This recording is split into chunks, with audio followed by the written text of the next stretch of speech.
Talking about Chesta Bala. Planets are highest in Chesta Bala when they're retrograde. But why? How does it work? Unraveling the illusion of our life on Earth, watching the planets is what I'm going to talk about, and how this relates to Chesta Bala.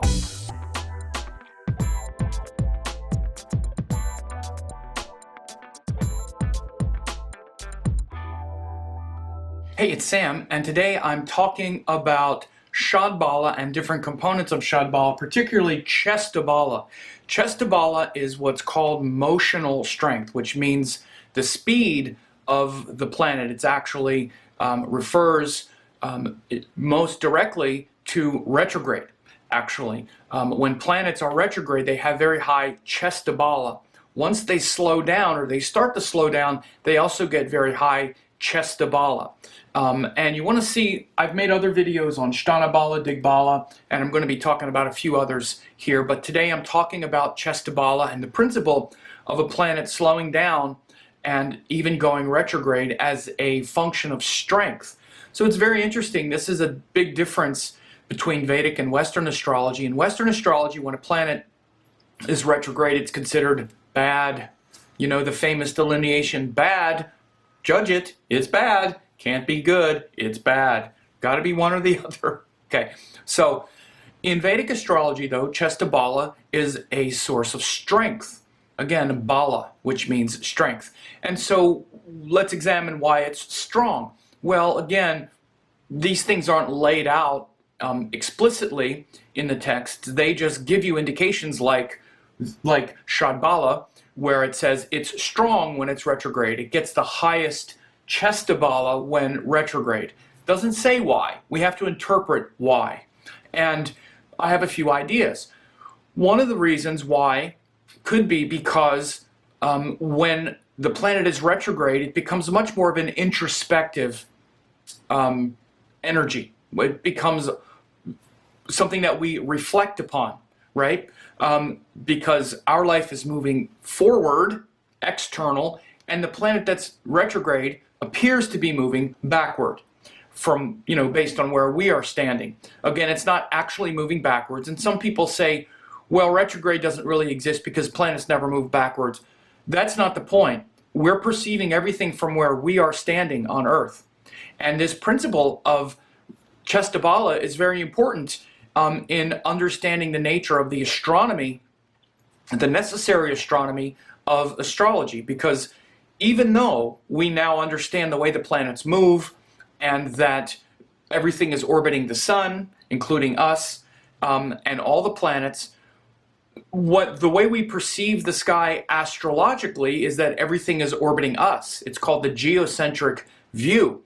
And all the way back in the 2nd century, Claudius Ptolemy developed what's called the Ptolemaic theory, which accurately explains what we're perceiving astrologically, even though it's not an accurate portrait of the solar system itself, because we're perceiving things from our point of view. We don't have that altitude.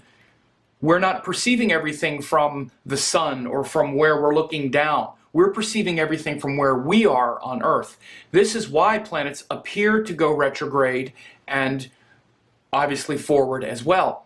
So why would that be important? Well, because we've incarnated on Earth. Your karma is with the Earth, not with the physical entity of the Earth, although one could argue that as well. But your physical body is made up of the elements of the Earth, and your karma to come here on Earth and to be dealing with the planets and the nakshatras and everything that we see from our vantage point on Earth is what we're evaluating in astrology. We're not evaluating your karma from the sun or from another planet in another galaxy somewhere. It's not to say that you don't incarnate there as well, or maybe you've incarnated there also, and you go there in your dreams and in different realms and different dimensions.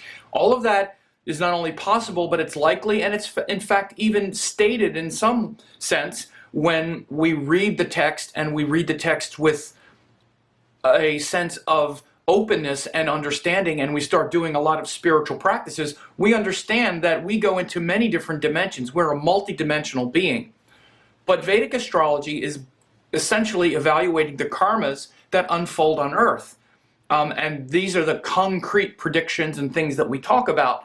And again, this is why this whole thing that has to do with Chesta Bala is literally your earthly point of view and perspective in relation to all the other planets. This is why when Claudius Ptolemy developed the Ptolemaic theory, it's based on things like cycles and epicycles and different geocentric phenomena that works because we're standing on Earth watching it all move through the sky. That's what the zodiac is. The zodiac is how we're perceiving everything moving through the sky, right?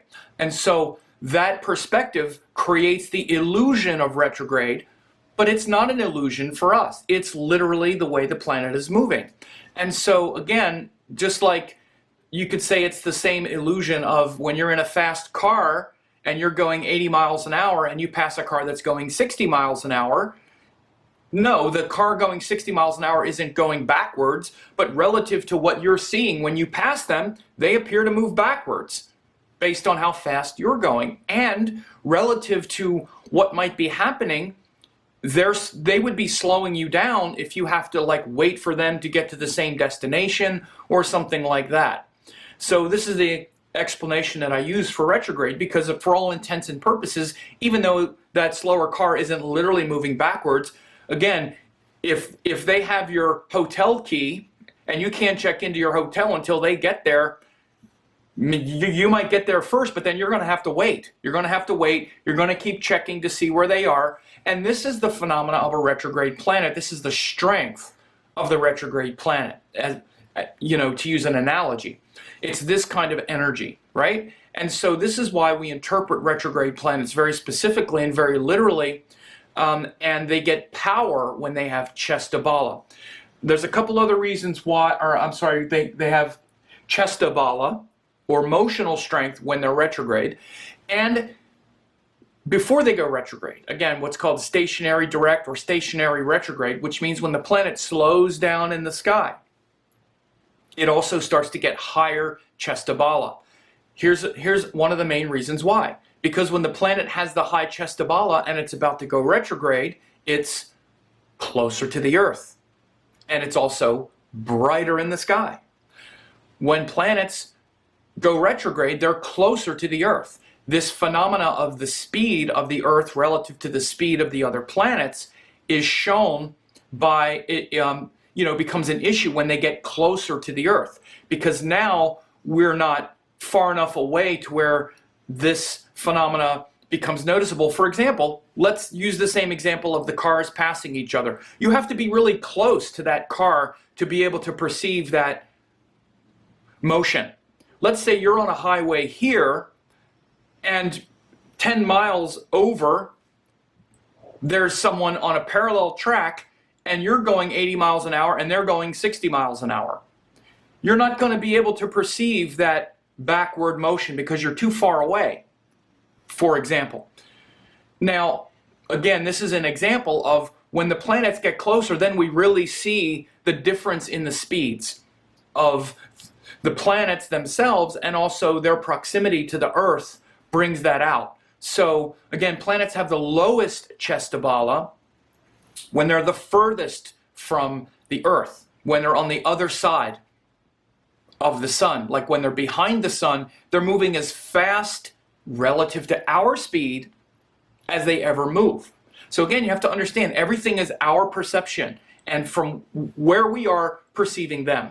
And so again, when the planets get brighter in the sky, like when we look up and see that big, enormous, beautiful Mars and that big, beautiful Jupiter, because it's retrograde, it really captures our attention. It has more strength. So it has strength to be introspective, like I said. And again, you can see why that would be a strength, because in Indian and Eastern culture, introspection is more valued. Meditation, thoughtfulness, slowing down, going inward, which is what the retrograde planet does. But it tends to disrupt the external facets of our life, and that disruption externally compels us to reflect more internally. It's the same motion, it's the same energy, right? And so again, this is what Chesta Bala refers to. Again, this is why studying Shad Bala is so powerful, because we then ponder these things. We don't just, have this score at the end. And one thing I didn't put here is the composite Bala. Where we add up all of these things and then get this score, and then all we talk about is the score. The score is the least important thing. The most important is when how much Bala these planets have individually. And I'm going to talk about the other ones a little bit more. I've already talked about Shtana Bala and Dig Bala in other videos, but I'm going to be making videos talking about these other ones as well. And they're part of a course that you can get on Shad Bala that I'm teaching. And again, unfolding how these things work practically, why they're part of Shad Bala, how to really understand them, and how to categorize and group them in accordance to a certain ratio of importance or whatnot, breaking down each component. Like Shtana Bala has 5 different calculations, including Ucha Bala, which is exaltation and whatnot. Dig Bala, again, has to do with directional strength, which shows the power and the strength of angles and the planets near the angle. Again, all of these things reveal very important principles, not just so that you know how to interpret the Shad Bala score, but so you know how to interpret the planets better, the houses better, brightness better, and all of that stuff. Like, for example, this quality of Chesta Bala, which literally will show the phenomena of the planet being brighter, brightness, is also reaffirmed by Nisargika Bala, which categorizes the planets according to brightness already. That's just a fixed calculation where planets are categorized according to brightness. You see the same phenomena, although it's not brightness, it's motion, but you see the same thing affirmed in Chesta Bala, because when the planets get brighter, they're more prominent. And again, astrology mirrors what we can perceive. How do we know this is true? Because walk outside on a dark night and see retrograde Jupiter, and you'll stop and go, wow, what is that? It gets your attention.